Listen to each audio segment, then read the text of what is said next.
Right now, we want to talk about fire safety, and here's Maria. Yeah, absolutely. You know, as the season changes and nights become longer and colder, many people will spend more time indoors using furnaces and fireplaces to keep their homes warm and cozy. But you have to be careful when you're firing them up for the first time. And Captain Eric Jackson from the DeKalb County, Georgia Fire Department joins us with some safety tips. So we've got a lot of equipment here, but let's first talk about what people should be doing now that it's getting cooler. What they need to be doing now is turning on that air conditioner, more specifically that heater, to make sure it's in good working order. You want to make sure you run it through an entire cycle, cycling it up to make sure that it heats your home just right. And while you're doing that, you want to make sure that you go through that cycle of checks and measures in your household as it relates to fire safety. Make sure you check your smoke alarms, make sure you change the batteries, make sure you install or change the batteries for your carbon monoxide detectors, because if there's something wrong, if there's an odor of carbon monoxide that of course humans can't detect, your carbon monoxide is going to kick in and put off that alarm to allow your family to get out. So you want to make sure you check that. You want to check your fire escape plan that will detail how you'll get out of your house or an apartment in the event that there is an emergency. And you want to make sure that you utilize or put into action a fire escape ladder. We just so happen to have one here this morning. Right, we'll just quickly show people. It's this is definitely something worth having around, right? Just absolutely an option. It's definitely an option. What you want is options. Well, we want the residents out there, we want the masses to have options. And when you have a fire escape ladder specifically for a two-story home or above, that will allow you a secondary means of escape for the family in the event that there's an emergency. So when you have all these things all in one, your smoke alarm, you have your carbon monoxide detector, your fire escape ladder, your plan, and a weather radio, that makes for a more well-informed family in the event that there's an emergency. All right, Captain Eric Jackson, we appreciate the information. We're going to check back in with you next hour.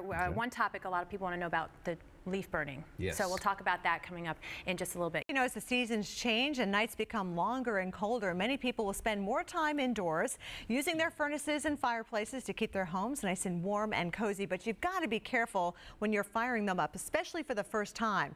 Captain Eric Jackson from the DeKalb County, Georgia Fire Department joins us now with some important safety tips that could just save you or your family's lives. Thanks for joining us this morning, Captain. Thank you for having me. All right, so the first question is, how do we winterize our furnaces? How do we get them going for the season? Well, you want to first of all, you want to make sure that they're in good working order. So you want to go ahead and fire it up, literally. You want to adjust the temperature gauges up and down to make sure that everything is in good working order.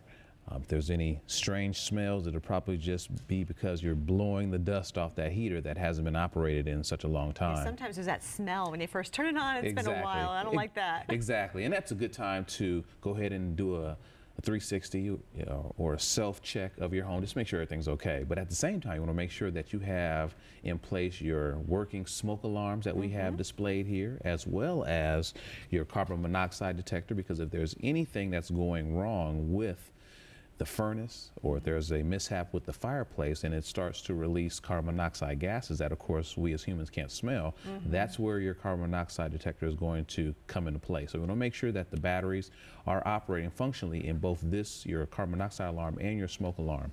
You also want to go ahead and utilize a fire escape ladder. It's more specifically for those who live in homes 2 stories or above.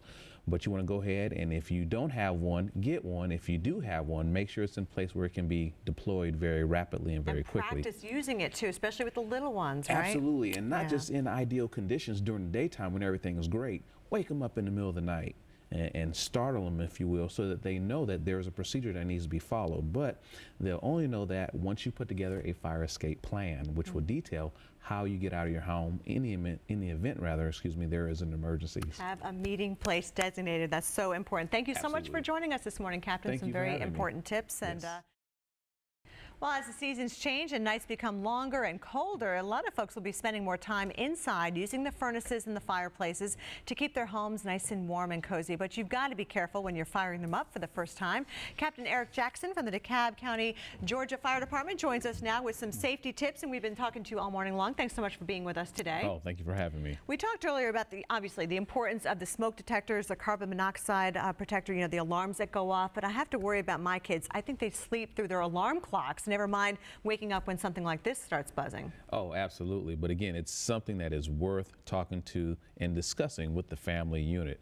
Over and over again, our message is still the same. We want to make sure that families make it out of household emergencies safe. And the only way to do that is to make sure that you practice and put together a fire escape plan.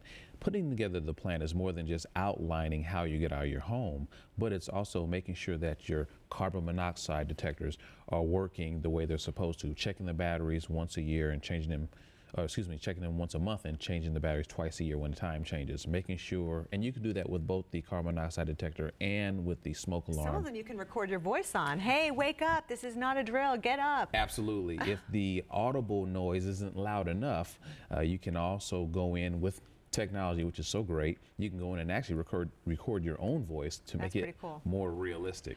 Now we want to talk about, the red flag danger in the southeast. It's been so dry, especially here in Georgia.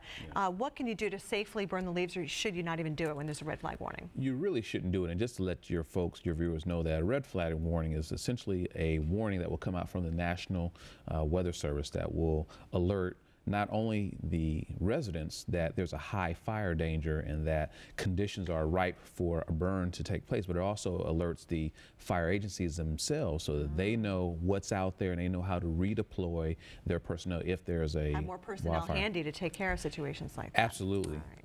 Well, thank you so much for joining us this morning. We've definitely learned a lot this morning, all from you.